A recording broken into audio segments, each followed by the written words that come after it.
दोस्तों, इजराइल और गाज़ा का कॉन्फ्लिक्ट जारी है।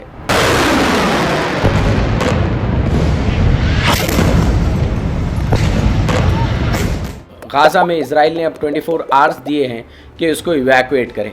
दोस्तों, गाज़ा में 1 मिलियन लोग रहते हैं नॉर्दर्न गाज़ा में, जिनको कि इवैक्यूएशन के नोटिस और 24 आवर्स दिए गए हैं। पूरी तरह से ह्यूमैनिटेरियन एड बंद कर दी गई है। ये वीडियो जब रिकॉर्ड हो रहा है, आज 14 अक्टूबर मॉर्निंग में ये वीडियो रिकॉर्ड की जा रही है। डेथ टोल बताई जाती है नियरली दोनों साइड्स मिला के 3000 हो चुकी है। An alleged Israeli airstrike killed at least 300 people at a Gaza hospital. Hundreds are dead after a blast at a hospital. From Gaza following reports of an Israeli airstrike on a hospital in central Gaza. Opinions बहुत ही polarised हैं।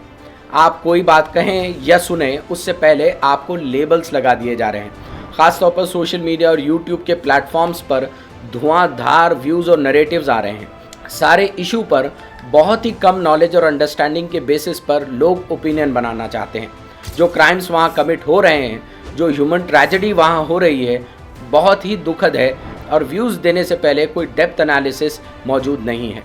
News feeds भरी पड़ी हैं propaganda videos से।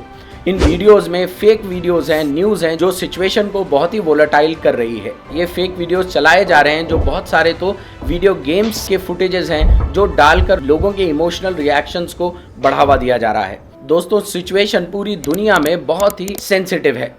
America और Europe की universities में students protest कर रहे हैं। कुछ इजराइल के लिए हैं, कुछ पैलेस्टीनियंस के लिए हैं। जापान में प्रोटेस्ट हो रहे हैं, पूरे यूरोप में प्रोटेस्ट हो रहे हैं। दोस्तों, अगर आप साइड लेंगे तो आपको बहुत ही जल्दी लेबल कर दिया जा रहा है। अगर आप पैलेस्टीनियन लोगों की साइड लेंगे, आपको एक हमास सिंपथाइज़र के तौर पर लेबल कर दिया जाएगा, एक्सट्रीम ऑर्गेनाइजेशन के सिंपथाइज़र के तौर पर लेबल कर दिया जाएगा। इस सब मुद्दे पर सेंट्रल थॉट होना बहुत ही ज़रूरी है। दोस्तों, ये पूरा मुद्दा बिगड़ा ही इस वजह से है कि कोई सेंट्रल ग्राउंड निगोसिएशन का कभी बचा ही नहीं, जिसमें सबसे ज़्यादा सफ़र हुए हैं पैलेस्टीनियंस।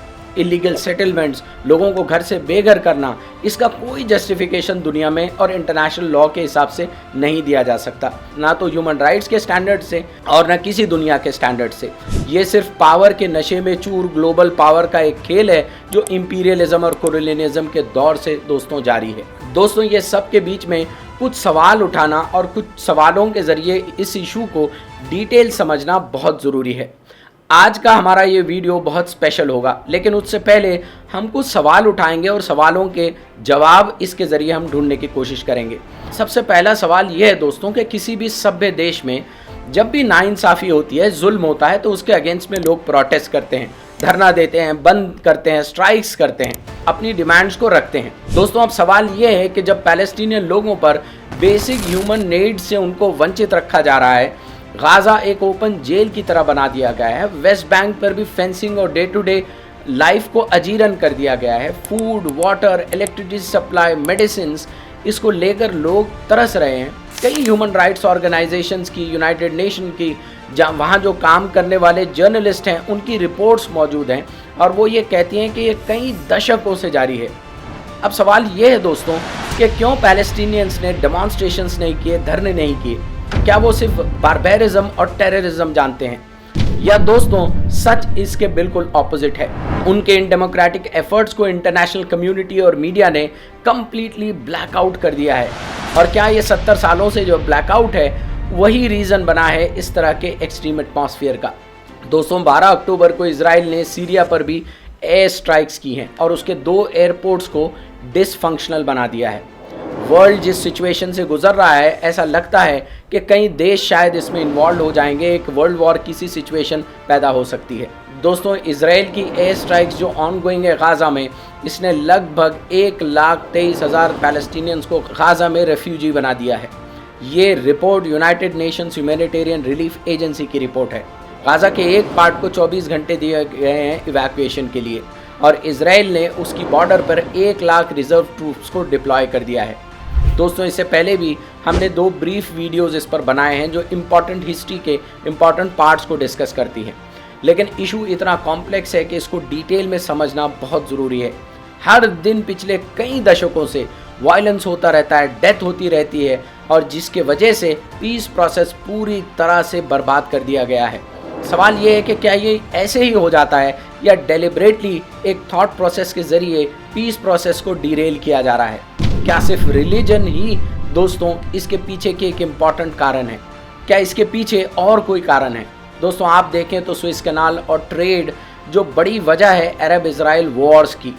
दोस्तों ऐसी क्या वजह है कि अमेरिका ने अपनी बड़ी बड़ी वॉरशिप्स फ़ौरन ही इजराइल में भेज दी हैं? सारे यूरोप से दोस्तों इसी स्विस कैनाल के अंडर से सबमरीन केबल्स जाती हैं और इन्हीं केबल्स के ज़रिए दुनिया चलती है, सर्वेलेंस किया जाता है और हम शॉपिंग करते हैं। इसीलिए दोस्तों हमने डिसाइड किया है कि ये सवालों के जवाब बहुत सीधे नहीं हैं और इन सवालों के जवाब तभी मुमकिन है जब हम डिटेल में इनको समझने की कोशिश करेंगे। इसीलिए हमने 150 साल की हिस्ट्री का एक ब्रीफ टाइमलाइन वीडियो हम आपके सामने लेकर आ रहे हैं और ये ब्रीफ टाइमलाइन वीडियो में हम इम्पॉर्टेंट इवेंट्स बताएंगे जो पिछले 150 साल में हुए, ताकि इस इशू पर हमको पूरी नॉलेज मिल सके। दोस्तों आइए शुरू करते हैं अपनी इस टाइमलाइन को। टाइमलाइन को शुरू करने से पहले आप हमारे चैनल को ज़रूर सब्सक्राइब करें, वीडियो को लाइक करें और दोस्तों के साथ इसको ज़रूर शेयर करें। दोस्तों आपका लाइक करना, आपका चैनल को सब्सक्राइब करना और इस इशू पर आपके कमेंट्स लिखना, ये हमको मदद करता है नए वीडियोस को बनाने में। तो आइए शुरू करते हैं 150 साल की हिस्ट्री को 1881 से। दोस्तों 1881 में रशिया में पहली मर्तबा दंगे भड़कते हैं और दंगों में जूस पर अटैक किए जाते हैं और ये दंगे 1884 तक चलते हैं और इसी के नतीजे में ज़ायनिस्ट मूवमेंट यूरोप में खड़ी होती है। 1882 पहला माइग्रेशन शुरू होता है। इस माइग्रेशन को कहा जाता है आलिया। आलिया का मतलब है इमिग्रेशन। ये 82 से लेकर 1904 तक चलता है और इसी माइग्रेशन की वजह से बहुत सारे इजराइल में न्यू सिटीज़ बने, जैसे कि रिशॉन लिजियन, ज़िक्रोन याकूब और रोशापीना।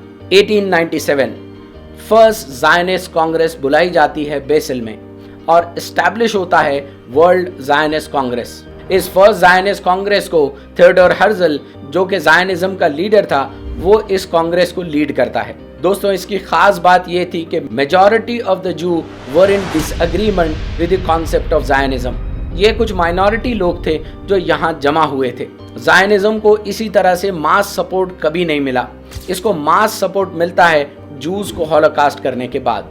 1898 सेकेंड ज़ायनिस्ट कांग्रेस होती है। 1899 थर्ड ज़ायनिस्ट कांग्रेस होती है। 1901 जूइश नेशनल फंड की स्थापना की जाती है। पैसे जमा किए जाएंगे और इस एफर्ट में काम लगाया जाएगा। 1904 सेकेंड आलिया यानी सेकेंड वेव ऑफ इमिग्रेशन शुरू होते हैं। ये 1904 से 1914 तक चलते हैं। इसमें लगभग 35,000 जूस इमिग्रेट करते हैं और मेनली ये इमिग्रेट करते हैं रशिया से। दोस्तों ये रशिया से इमिग्रेट कर रहे हैं, ना कि जर्मनी से। अब 1908 आता है और पैलेस्टीनियन ऑफिस स्टैब्लिश किया जाता है। यही पैलेस्टीनियन ऑफिस 1929 में आगे जाके जूइश एजेंसी बन जाता है। 1909 दागीना में पहली किब्बुत्स यानी कि एग्रीकल्चरल कम्युनिटी फाउंड होती है। पहली मर्तबा तेल अवीव को बनाने का प्लान किया जाता है। दोस्तों तेल अवीव को बनाने का प्लान देखिए कब हो रहा है, ये 1909 में हो रहा है। एक गार्डन सिटी है तेल अवीव, जिसको डेवलप किया जाएगा सैंड ड्यून्स में। दोस्तों इसकी खास बात यह है कि जिस अर्बन प्लानर ने इसको प्लान किया वो स्कॉटिश पैट्रिक गेडेस थे। आपको ये बात जानकर बहुत ही ताज्जुब होगा कि यही वो टाउन प्लानर है जिन्होंने न्यू दिल्ली की भी प्लानिंग की थी। गेडेस अपना काम 1925 में शुरू कर देते हैं और फाइनली 1929 में इसको ख़त्म करते हैं और फाइनली 1929 में इसको एक्सेप्ट किया जाता है। दोस्तों यही वो साल है जब जूइश हॉशमोर फाउंड की जाती है, यानी कि जूइश डिफेंस ऑर्गेनाइजेशन। ये ओरिजिनेट हुई थी सोशलिस्ट ज़ायनिस्ट से। दोस्तों सोशलिस्ट ज़ायनिज़्म बहुत ही इंपॉर्टेंट है, इसकी पॉलिटिकल हिस्ट्री भी बहुत ही इंपॉर्टेंट है, ये हम आगे देखेंगे। अब आइए 1915 से 1916 का पीरियड। ये वो पीरियड है जब वर्ल्ड वॉर 1 शुरू हो चुकी है और इस पीरियड में एक इम्पॉर्टेंट करस्पॉन्डेंस होती है, उसको कहा जाता है द हुसैन मैकमahon करस्पॉन्डेंस। ये सीरीज ऑफ लेटर्स हैं जो एक्सचेंज किए गए थे between the government of United kingdom और मक्का के शरीफ के बीच में। उद्देश्य ये था शरीफ ऑफ मक्का अरब रिवॉल्ट को इनिशिएट करेंगे अगेंस्ट द ऑटोमन एम्पायर और उसके बदले में अलग अलग अरब राज्यों को रिकग्निशन दिया जाएगा। दोस्तों इसी समय पर यानी कि 1916 में ब्रिटिश एक और एग्रीमेंट साइन करते हैं, उसको कहा जाता है साइक्स-पीकॉट एग्रीमेंट। ये ब्रिटेन और फ्रांस के बीच में होता है और ये एग्रीमेंट है कि ऑटोमन अम्पायर जब टूटेगी तो उसके अलग अलग हिस्सों को ब्रिटेन और फ्रांस आपस में बांट लेंगे। 1917 में नेक्स्ट इंपॉर्टेंट डिक्लेरेशन होता है, वो है बैलफोर डिक्लेरेशन। ये डिक्लेरेशन था ब्रिटेन के बीच में और रॉथस्चाइल्ड के बीच में। रॉथस्चाइल्ड जो सबसे बड़ी ताकतवर पैसे वाली फैमिली थी जो जूस और ज़ायनिज़्म के कॉज को फंड कर रहे थे। ब्रिटेन इसी ईयर में पैलेस्टाइन को ऑक्यूपाई कर लेता है और गवर्न करना शुरू करता है और ब्रिटिश की मिलिट्री एडमिनिस्ट्रेशन अब यहाँ से पैलेस्टाइन को गवर्न करती है। दोस्तों 1917 से लेकर आज 2023 तक Palestine is living under military rule. बहुत कम हिस्ट्री का इसके बीच में पीरियड रहा है जहां पर कुछ न कुछ पैलेस्टीनियंस को स्पेस मिली है, आज़ादी मिली है, लेकिन अक्सर हिस्सा ब्रिटिश मैंडेट से लेकर आज तक मिलिट्री ऑक्यूपेशन में पैलेस्टीनियंस ने गुजारा है। 1920 आता है और 1920 में हगाना फाउंड की जाती है, ये इजराइल में फाउंड की जा रही है। ये एक इजरायली टेररिस्ट ऑर्गेनाइजेशन है। इसी के साथ साथ इस साल सैन रोमियो कॉन्फ्रेंस होती है जहां पर ब्रिटेन को मैंडेट दे दी जाती है कि अब वो पैलेस्टाइन पर एडमिनिस्ट्रेशन करेगा। पैलेस्टाइन के साथ साथ अनडिफाइंड जो टेरिटरीज हैं ऑटोमन अम्पायर की यानी कि सीरिया और मेसोपोटामिया, वहां पर भी इन्हीं का रूल होगा। इस कॉन्फ्रेंस में ब्रिटेन, फ्रांस, इटली और जापान पार्टिसिपेट करते हैं। 1922 Britain recognizes Trans Jordan as a separate political entity और अब अमीर अब्दुल्ला को इसका रूलर बना दिया जाता है और जन्म होता है जॉर्डन का। दोस्तों इसी साल यूनाइटेड स्टेट्स की कांग्रेस एंडोर्स कर लेती है बाल्फोर डिक्लेरेशन को। ये एक इम्पॉर्टेंट स्टेप है। ब्रिटेन और रॉथस्चाइल्ड के बीच में, ज़ायनिज़्म के बीच में जो एग्रीमेंट हुआ है, अब उसको एक एडिशनल सर्टिफिकेट मिल गया है यूनाइटेड स्टेट्स का। दोस्तों यहाँ एक इम्पॉर्टेंट बात को समझना ज़रूरी है। आप देखिए कि ब्रिटिश ने 3 जगह एग्रीमेंट साइन किए। ब्रिटिश ने अरब से भी एक एग्रीमेंट साइन किया, ब्रिटिश ने ज़ायनिस्ट से भी एक एग्रीमेंट साइन किया और ब्रिटिश ने आपस में भी एक एग्रीमेंट साइन किया। लेकिन ब्रिटिश ने ये एग्रीमेंट निभाया ज़ायनिज़्म के साथ। इसकी वजह क्या है? इसकी वजह बड़ी सिंपल है। ब्रिटिश उस दौर में वर्ल्ड वॉर 1 और उसके बाद वर्ल्ड वॉर 2 से गुजर रहा था। जो अथॉरिटीज़ ये बाल्फोर डिक्लेरेशन साइन करवा रही थी वो यूरोप की सबसे वेल्दी और सबसे पावरफुल जूइश फैमिलीज थी। वो ज़ायनिज़्म को रिप्रेजेंट करती थी। जाहिर है पैसे की ताकत ने इंसाफ और जस्टिस का गला घोट दिया। इसके पीछे कुछ डीप रूटेड रिलीजियस रीजंस भी हैं। इसका रेफरेंस और इसकी एक डिटेल किताब के बारे में हमने पिछले वीडियो में आपको बताया है, आप उस किताब को ज़रूर पढ़ें। 1923 ट्रीटी ऑफ लुज़ेन साइन होती है। ये साइन की जाती है टर्की और एलाइड पावर्स के बीच में। ऑटोमन अम्पायर ख़त्म हो चुका है। ये ट्रीटी जन्म देती है एक नए कंट्री टर्की को और उसकी बॉर्डर्स क्या होंगी वो बताती है। 1931 इरगुन एक नई extreme right wing terrorist organization है। वो हगाना से भी स्प्लिट हो जाती है। उनकी पॉलिसी बहुत सिंपल है। It was called as revisionist Zionism, जिसको के अलग से फाउंड किया गया था। दोस्तों इरगुन को terrorist organisation United Nations, Britain, United states की गवर्नमेंट और बहुत सारी मीडिया एजेंसीज और न्यूयॉर्क टाइम्स के इस रेफरेंस में भी कहा गया है। 1936 अरब रिवॉल्ट या जिसको द ग्रेट अरब रिवॉल्ट या ग्रेट पैलेस्टीनियन रिवॉल्ट भी कहा जाता है, ये ब्रेकआउट होता है। 1939 तक ये चलता है।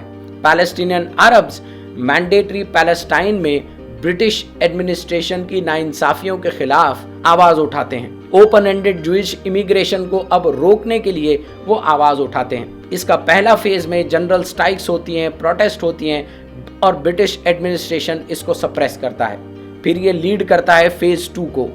फेज 2 में पेजेंट लेड रेजिस्टेंट मूवमेंट आती हैं जिसको आर्मी ब्रूटली सप्रेस करती हैं। दोस्तों ये पहली मर्तबा था कि पैलेस्टीनियंस अपने कॉज के लिए डेमोन्स्ट्रेशंस कर रहे हैं, स्ट्राइक कर रहे हैं। जून 1936 में एक बहुत ही ज़बरदस्त कार्टून फिलिस्तीन न्यूज़पेपर इसमें आता है। 2 ब्रिटिश जर्नल्स और हाई कमिश्नर्स को बताया गया है।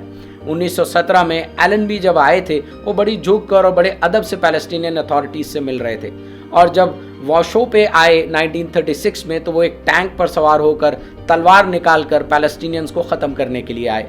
ये बहुत ही ज़बरदस्त कार्टून है। अब 1937 में द पील रॉयल कमीशन को बिठाया जाता है। ये कमीशन अपॉइंट किया गया था 1936 में हुए इन स्ट्राइक्स और अरब जनरल स्ट्राइक्स को इन्वेस्टिगेट करने के लिए। वो अपनी रिपोर्ट को 1937 में सबमिट करता है।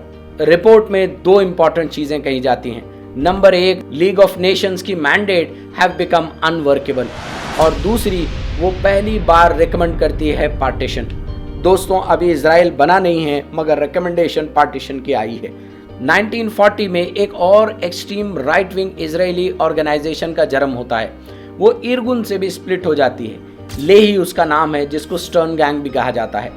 और यहीं से 1940 में एक इम्पॉर्टेंट प्रोजेक्ट लॉन्च होता है जिसको कहा जाता है द विलेज फाइल्स प्रोजेक्ट। ये बहुत ही इंपॉर्टेंट प्रोजेक्ट है। ये मिलिट्री इंटेलिजेंस डॉक्यूमेंट था जो कि कार्ड इंडेक्स सिस्टम पर बेस्ड था। दोस्तों, इसमें इजराइल के जितने भी लोग वहां जमा थे वो डाटा कलेक्ट करते हैं। डाटा किन का कलेक्ट किया जाता है? डाटा पैलेस्टीनियन विलेजेस का कलेक्ट किया जाता है। ये सारी चीजें अब डॉक्यूमेंटेड हैं। डाटा में क्या चीजें कलेक्ट की जाती है इसको बताया है मोशे पेस्टरनाक ने। वो खुद ये डाटा कलेक्शन टीम और इस ऑपरेशन में पार्टिसिपेट करते हैं। उन्होंने बताया कि हमने डाटा कलेक्ट किया विलेजेस का। ये मालूम किया गया किस विलेज में कितने मर्द रहते हैं, कितने विलेजेस में कितने आर्म्स हैं, कितने विलेजेस में लड़ने लायक लोग हैं, कितने विलेज की इकोनॉमी कैसी है, उसकी टोपोग्राफी कैसी है, वो हिल्स पर सिचुएटेड है या लैंड पर सिचुएटेड है, उसको अटैक हम कहाँ से कर सकते हैं, उसको सब्जुगेट हम कहाँ से कर सकते हैं, कहाँ से सबसे ज़्यादा रेजिस्टेंस आने के चांसेस हैं। ये सारा डाटा कलेक्ट किया जाता है और ये डाटा के ज़रिए एक बारीक और डिटेल प्लान बनाया जाता है for the ethnic cleansing of the Palestinians for the first time in British mandate Palestine. Moshe Pasternak कहते हैं कि हमको मिलिट्री स्कूल्स में ये तो बताया गया था कि मॉडर्न यूरोपियन सिटी को किस तरह से अटैक किया जाए, लेकिन एक प्रिमिटिव अरब विलेज को कैसे अटैक किया ये हम नहीं जानते थे। वो पूरी तरह से डिफरेंट था, पोलिश और ऑस्ट्रियन विलेजेस की तरह नहीं था। अरब विलेज अलग थे, वो टोपोग्राफिकली हिल्स पर सिचुएटेड थे, इसीलिए हमको इनकी बारीक जानकारी बहुत ज़रूरी थी। 1946 में the Anglo American commission of inquiry बैठता है। ये ब्रिटेन और अमेरिका की ज्वाइंट कमेटी थी जो पैलेस्टाइन के प्रॉब्लम पर किसी सोल्यूशन को ढूंढना चाहती है। 1947 Britain announces the end of mandate and transfer of the question of Palestine to the United Nations. ये मुद्दा अब यूनाइटेड नेशंस के गले में डाल दिया जाता है। यूनाइटेड नेशन में पार्टीशन को रिकमेंड किया जाता है और इसको यूनाइटेड नेशंस की जनरल असेंबली के रेजोल्यूशन 181 में देखा जा सकता है। 1948 एथनिक क्लेंजिंग ऑफ पैलेस्टीनियंस शुरू हो जाती है। ब्रिटिश मैंडेट जैसे ही ख़त्म होती है, state of Israel is declared and recognized by the United States and the USSR. जो विलेज फाइल्स डाटा में डाटा कलेक्ट किया गया था, उस डाटा के ज़रिए अब इजराइल और उसकी मिलिट्री पूरी तरह से अटैक करते हैं और पैलेस्टीनियंस की और पैलेस्टीनियन नेबरहुड्स को पूरी तरह से ख़त्म करके रख देते हैं। पैलेस्टीनियन पॉपुलेशन एक्सपेल कर दी जाती है, demolishing half of the villages. पूरी तरह से ये डिस्ट्रॉय कर दिए जाते हैं। 1949 United Nations UNGA Resolution 194 calling for the return of Palestinian refugees। और इसी बीच में आर्मिस्टीस एग्रीमेंट साइन किया जाता है between Israel, Egypt, Jordan, Lebanon. इस एग्रीमेंट के बाद मिलिट्री रूल इम्पोज कर दिया जाता है इजराइल के थ्रू ऑन पैलेस्टीनियन सिटीजन्स, और ये military rule will be in place till 1966। 1950 immigration of Jews from the Arab countries अब शुरू होता है। 1956 में Israel joins Britain and France in the war against Egypt's Nasser. ये पहली मर्तबा था कि अब अरब और इजराइल की वॉर होती है, और ये वॉर होती है साइनाई पेनिनसुला को लेकर और गाजा स्ट्रिप के अंदर। इसको स्वेज क्राइसिस भी कहा जाता है। Arabs call it a tripartite aggression, और इजराइल इसी को साइनाई वॉर भी कहता है। इस वॉर के जरिए इजराइल इजिप्ट और गाजा स्ट्रिप में इन्वेड कर लेता है। 1956 followed by the United Kingdom and France. इसका एम क्या था? एम बड़ा ही सिंपल था कि to regain the control of Suez canal. Western powers Egyptian ruler Jamal Abdul Nasser को उठाकर फेंकना चाहते थे, क्योंकि जमाल अब्दुल नासिर ने सुएज कैनाल को नेशनलाइज कर दिया था। एक प्राइवेट कंपनी और प्राइवेट ओन्ड कंपनी और उसके प्राइवेट स्टेक होल्डर्स से लेकर उसने अब इस नेशनलाइजेशन प्रोसेस को इनिशिएट कर दिया था, और इसी के वजह से पहला एग्रेशन होता है। इसी साल कफ्र कासिम मैसाकर भी होता है। इसमें कई पैलेस्टीनियंस मारे जाते हैं। 1959 को वादी सलीब राइट्स होते हैं, इनको मिज़राही राइट्स भी कहा जाता है। इसकी वजह क्या थी? एक मोरक्कन जू को पुलिस अथॉरिटी शूट कर देते हैं और शूट करने की वजह भी बहुत सिंपल है, वो है डिस्क्रिमिनेशन। और यही वजह बनती है इन राइट्स की वजह ये थी कि जूस जो थे वो मिज़राही जूस को कम लेवल का जू मानते थे। जो अरब से इमिग्रेट करके आए थे, अफ्रीका से इमिग्रेट करके आए थे, वो लोअर सिटीजन्स थे even amongst the juice. Central Europe से जो इमिग्रेट करके जूस आए हैं दोस्तों, उनको एश्केनाजी जूस कहा जाता था। एश्केनाजी जूस अपने आप को मिज़राही जूस से भी सुपीरियर मानते थे। मतलब ये रेसिस्ट आइडियोलॉजी के अंदर एक और टाइप का रेसिज्म है। तो जब अथॉरिटीज़ के ज़रिए मिज़राही जू को मारा गया तो उन्होंने इसके अगेंस्ट में राइट्स किए। 1963 बेन गोरियन का एरा ख़त्म होता है। 1967 6 डे वॉर होती है। ये एक बहुत ही डिफाइनिंग पीरियड है। इजराइल ऑक्यूपाई कर लेता है साइनाई पेनिनसुला को और गाजा स्ट्रिप को और गोलान हाइट्स को। ईस्ट जेरूसलम और वेस्ट बैंक पर भी वो कब्जा जमा लेता है। यूनाइटेड नेशंस की सिक्योरिटी काउंसिल का रेजोल्यूशन 242 इजराइल से कहता है कि अब वो ऑक्यूपाइड टेरिटरीज से फौरन वापस आ जाए। और इसी के बाद इजराइल शुरू करता है अपना settlement project in the West Bank and Gaza as well. वजह क्या थी? वजह बहुत सिंपल थी और वजह फिर से सुएज कैनाल थी। सुएज कैनाल पर इजरायली पैसेज को रोक दिया गया था। दोस्तों, इजराइल को अपना पैसेज या अपना इकोनॉमी चलाने के लिए या तो सुएज कैनाल के थ्रू जाना पड़ता है या तो दूसरा स्ट्रेट्स ऑफ तिरान है, वहां से जाना पड़ता है।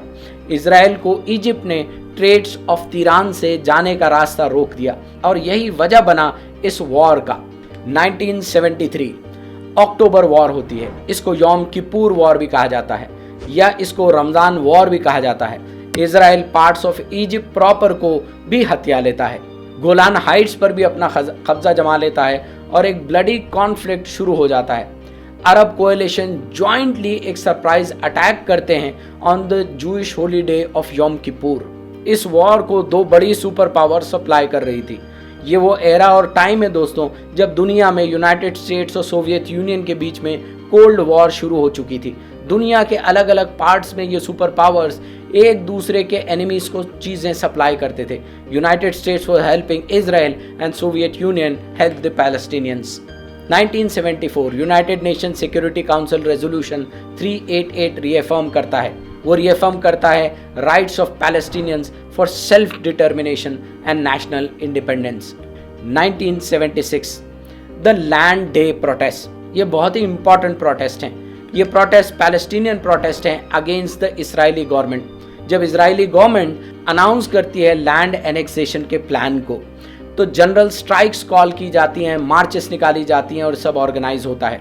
दोस्तों आप देखें प्रोटेस्ट, स्ट्राइक, डेमोन्स्ट्रेशन ये ब्रिटिश मैंडेट के टाइम से पैलेस्टीनियन लोग कर रहे हैं। इसको बार बार उन्होंने किया है और 1976 में भी कर रहे हैं। दोस्तों आप आगे जाके देखेंगे कि 2018 और 19 में भी इस तरह के डेमोन्स्ट्रेशंस और प्रोटेस्ट पैलेस्टीनियंस ने किए हैं।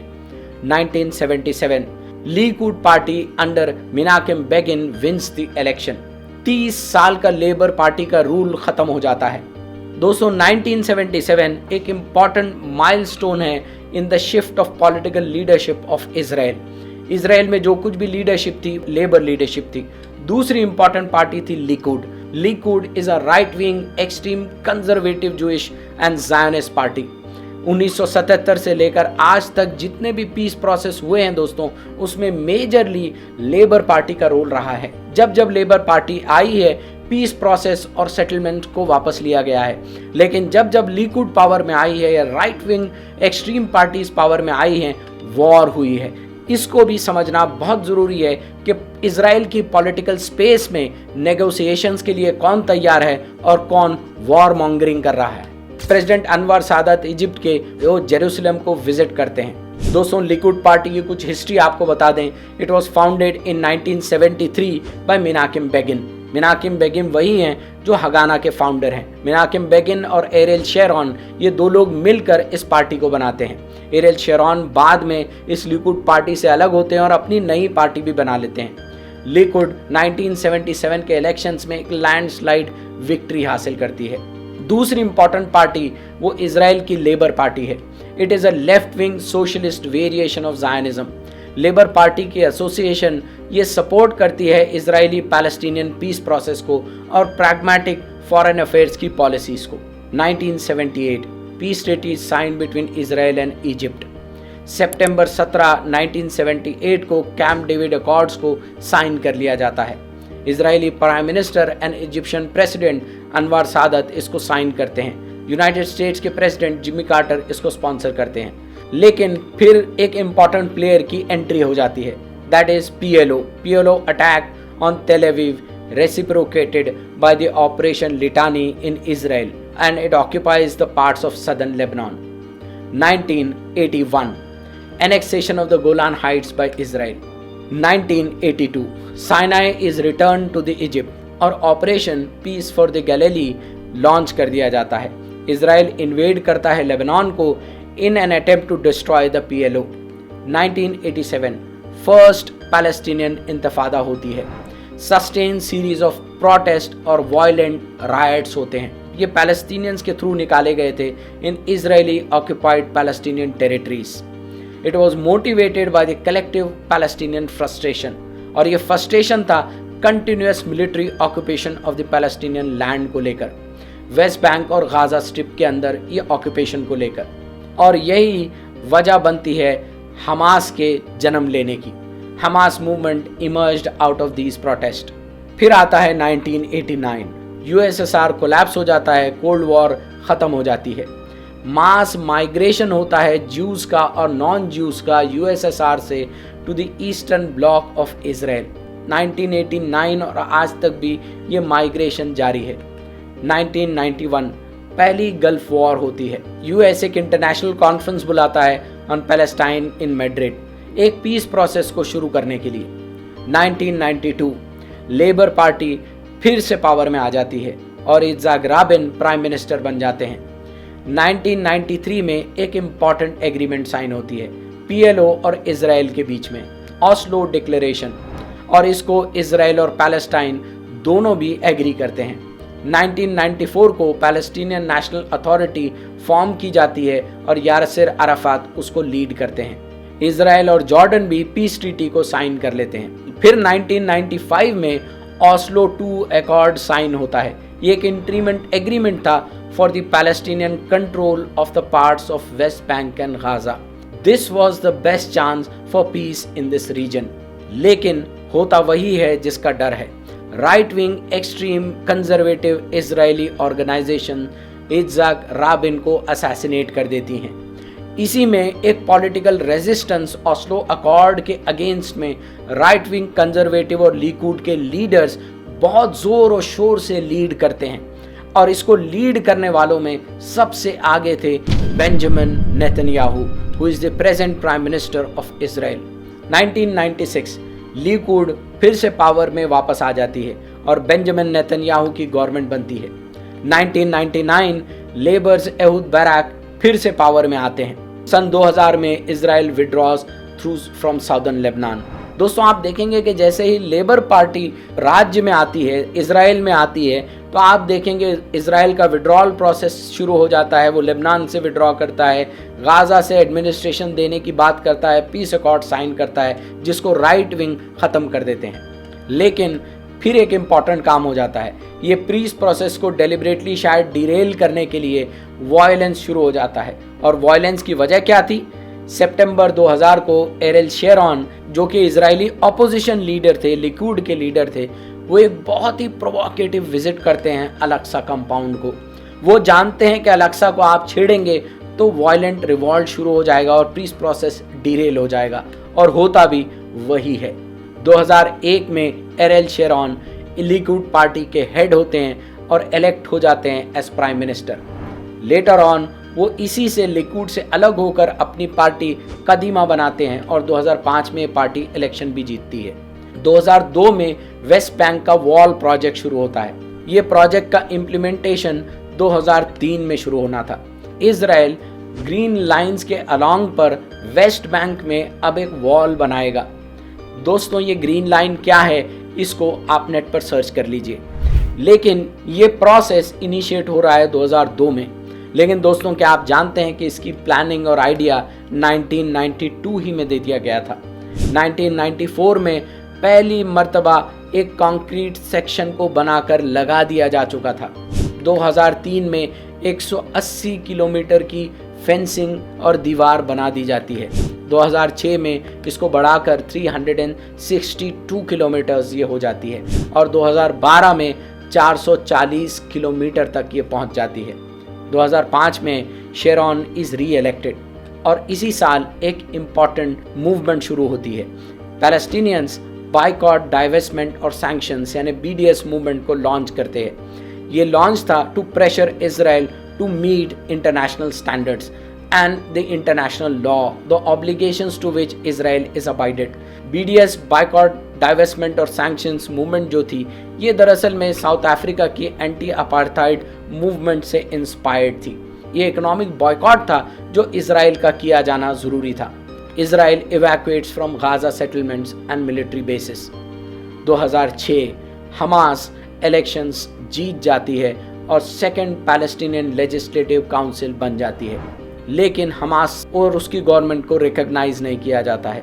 United States and western powers along with Israel उसको बाइकआउट करते हैं, सैंक्शंस लगाते हैं। पैलेस्टीनियन अथॉरिटी को सारी एड रोक दी जाती है। गाजा की सीज शुरू कर दी जाती है। सेकेंड लेबनान वॉर और Israel assault on Gaza strip शुरू हो जाता है। 2006 Ehud Olmert is elected at prime minister. Ehud Olmert पहले लिकुद पार्टी में थे और बाद में वो कदीमा पार्टी में चले गए। फरवरी 2016 में एहूद ओलमर्ट के अगेंस्ट में 19 मंथ प्रिजन की सेंटेंस मिली for bribery and obstruction of justice. 2008 Gaza war शुरू होती जिसको ऑपरेशन कास्ट लीड भी कहा जाता है। United Nations and human rights organization count करते हैं 1400 डेथ्स रिकॉर्ड की जाती हैं पैलेस्टीनियंस की, जिसमें 926 अनार्म्ड सिविलियंस हैं, 3 इजरायली सिविलियंस हैं और 6 सोल्जर्स हैं। इजरायली गवर्नमेंट का गोल है to stop indiscriminate Palestinian rocket attacks that are being fired by Hamas into the Israeli territory. 2009 से 2013 दोस्तों दूसरी नेतन्याहू गवर्नमेंट बनती है। 2011 में इम्पॉर्टेंट प्रोटेस्ट इजराइल में होते हैं। इनको सोशल प्रोटेस्ट भी कहा जाता है या टेंट मूवमेंट भी कहा जाता है। ये बढ़ती हुई महंगाई के अगेंस्ट में इजरायलीज का प्रोटेस्ट था। 2012 operation pillar of cloud launch करती है Israel. 4 Israeli civilians and 2 soldiers were killed by Palestinian rockets. According to the United Nations इस ऑपरेशन में 174 पैलेस्टीनियंस मरते हैं, जिसमें 107 सिविलियंस हैं। डेथ टोल के आंकड़े दोस्तों अगर हम लगाएं राइट इन दी 150 ईयर्स तो पैलेस्टीनियन आंकड़े शायद मिलियंस में चले जाएंगे। 2013 से 2015 के बीच में तीसरी नेतन्याहू गवर्नमेंट बनती है। 2014 में ऑपरेशन प्रोटेक्टिव एज लॉन्च करता है इजराइल और फिर से वही होता है। गाजा में अटैक किया जाता है, थाउजेंड्स आर किल्ड, जिसमें इनोसेंट सिविलियंस हैं, चिल्ड्रन हैं, बच्चे हैं और डेथ टोल ट्रेमेंडस है। उसके बाद एक बहुत ही इंपॉर्टेंट इवेंट होता है दोस्तों। 2018 और 2019 में गाजा बॉर्डर प्रोटेस्ट शुरू होती हैं। ये सीरीज ऑफ डेमोन्स्ट्रेशंस थे जो एवरी फ्राइडे को Gaza strip near the Gaza Israel border किए जाते हैं। ये 30 मार्च 1918 से लेकर 17 दिसंबर 1919 तक चलते हैं। यहाँ पर डेमोन्स्ट्रेशंस किए जा रहे हैं against the blockade of the Gaza by the Palestinians. ये प्रोटेस्ट हैं against the Israeli land, air and sea blockade जो किया गया है। 2019 को पैलेस्टीनियंस एक और डेमोन्स्ट्रेशन करते हैं जिसको कहा जाता है the great March of return demonstrations. In demonstrations को 2018 और 19 से इजराइल आयरन हैंड से डील करती है और कई पैलेस्टीनियंस इसके अंदर मारे जाते हैं। जो पकड़े जाते हैं they have always been tried under the military courts including those that were charge for non violent speech and just protesting against the occupation. लेकिन दोस्तों ये जो प्रोटेस्ट हो रहे थे 2018 और 2019 में, इसको पूरी तरह से इंटरनेशनल कम्युनिटी और मीडिया ने ब्लॉक आउट कर दिया। जब आप एक पीस प्रोसेस और पीसफुली डेमोन्स्ट्रेटिंग पॉपुलेशन की आवाज़ को नहीं सुनते हैं और आप इसको ब्लैकआउट कर देते हैं तो आप पीस के रास्ते और नेगोशिएशंस के रास्तों को परमानेंटली बंद कर देते हैं। 2021 में इजरायली पुलिस रेड करती है अल-अक्सा मॉस्क में, third holiest site of Islam, और फिर शुरू होता है 11 day war between Israel and Hamas. उसके बाद जो हुआ वो वर्ल्ड हिस्ट्री में दोस्तों आपके सामने है। तो ये थी एक टाइमलाइन जो हमने आपके लिए पेश की थी। ये 150 years of Israel Palestinian conflict की एक टाइमलाइन है।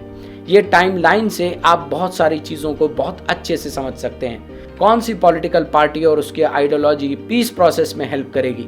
आज इजराइल और पैलेस्टाइन की जो सिचुएशन है उसमें पीस प्रोसेस या सेंट्रल ग्राउंड पूरी तरह से लूज हो चुका है। अब निगोसिएशंस कहाँ होंगी, कौन करेगा, कौन पैलेस्टीनियंस को रिप्रेजेंट करेगा, ये भी बताना बहुत मुश्किल है।